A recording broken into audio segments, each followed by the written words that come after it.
Perseverance in a multitasking world. Did you ever wonder if we should update this definition of perseverance? Times are different than when we were a little kid, right? So when I was growing up, I was taught that doing it all at once is a bad thing. And many people still think multitasking is bad. The traditional way of doing it is just finish it. Don't stop, don't do something else, even if it's you have other homework to do. Just do your English assignment, finish it before you do anything else. That's what my mom would say. That's what I'm sure your mom said. But maybe there's another way? A few years ago, I met a doctor when I was working at a hospital. He was trained in pulmonary critical care. So just a little background, not all the doctors you see in the ICU are trained in pulmonary critical care.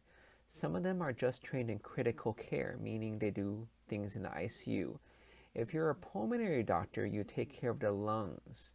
So you also do things like bronchoscopies, where you put in a scope to take a look at the lungs, things like that. It's more training. It's not required to work in the ICU though. But I would prefer they have the extra training, because then they could do it all themselves. They don't need to ask somebody else to help with some procedures. So he usually works 3 weeks in a row. So first week he'll work ICU during the days. Then the next week he'll work in a pulmonary clinic. And the week after he'll work in ICU doing nights. 3 weeks in a row. That's a lot. But he says he doesn't feel tired because they're all different things. It's like working at a different job. It's something new. It's something refreshing. We all get tired doing the same thing over and over and over.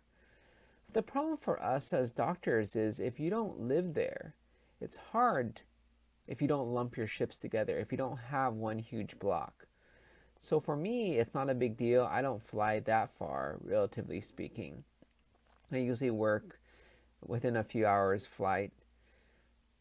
So sometimes I do try to lump it together because you still waste a day of travel, right? And 2, considering the time you go back.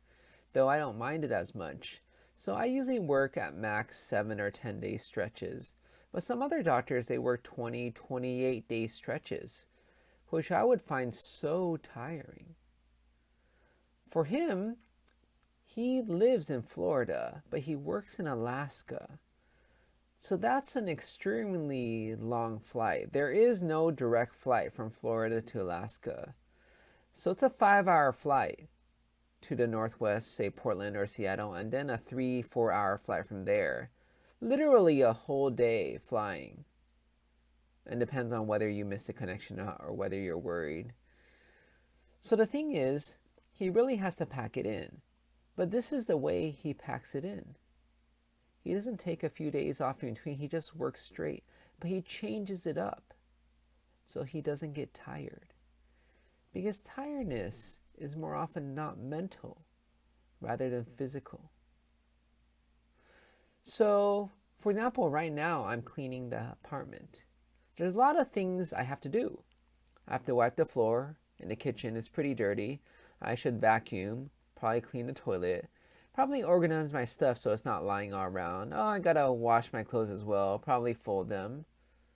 Oh, probably should, clean some pots. Some of them have some burnt stuff on them.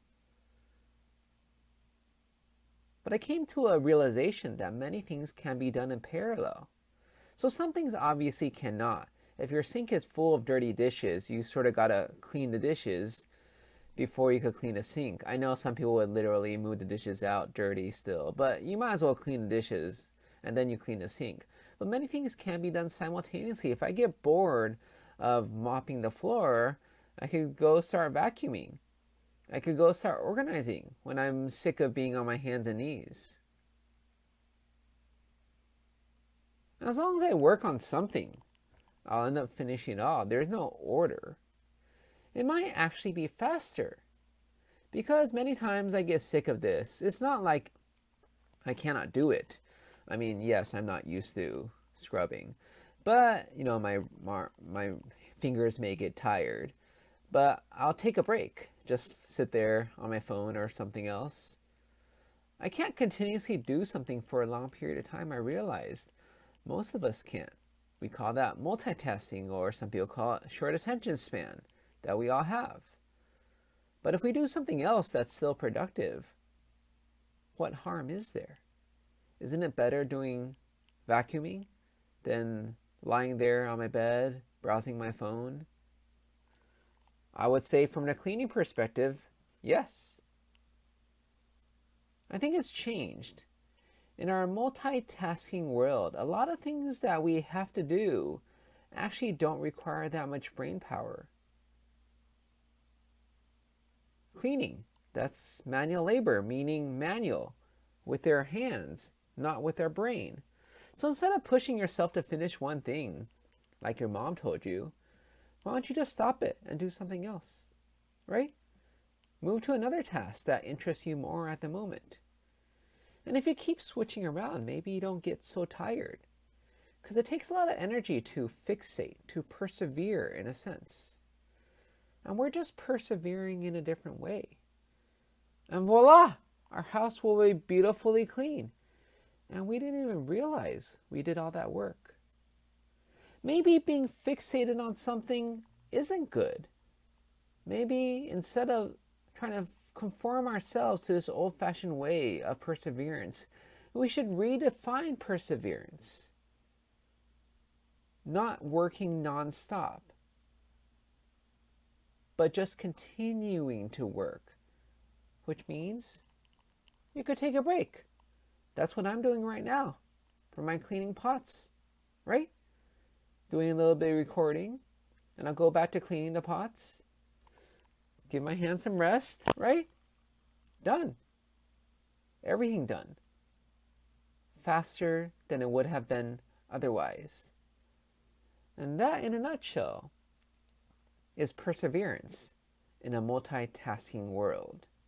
Rather, embracing perseverance in our multitasking world.